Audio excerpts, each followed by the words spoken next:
পৃথিবীর বেশিরভাগ মানুষই দেখেন যে ভালোবাসা করে এবং তাদের জীবনযাপন সেইভাবেই শুরু করতেছে, কিন্তু আপনি যে বলতেছেন ভালোবাসা থেকে দূরে থাকুন, এইটা কেন? কারণ আপনার কি কোনো ব্যথা পাইছেন বা কেউ কি কোনো আঘাত দিছে নাকি?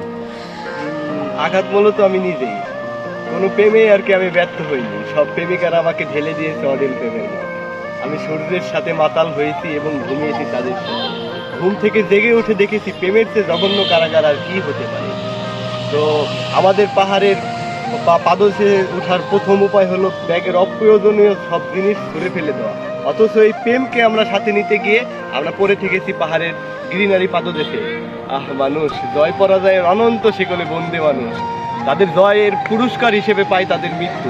তাহলে কি ধরে নেব যে আসলে ভালোবাসা বলতে কিছুই নয়, শুধু টাইম পাস? ওই ভালোবাসতে হবে নিজের মাকে বাসুন, প্রেমিকাকে না।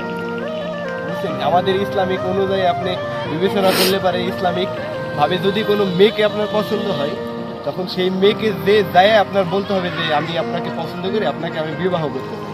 তখন সেই মেয়েটা যদি আপনাকে পছন্দ করে থাকে, রাজি হয়ে থাকে, তখন সেই মেয়েটা বলবে যে আপনি আমার বাসায় কথা বলুন, আমার সাথে কথা না বলে। সে তখন তার বাসায় কথা বলবে, হয়তো এইটাই ইসলামিক অনুযায়ী নিয়ম। কিন্তু এখন বর্তমান সমাজ আর কি বলবো।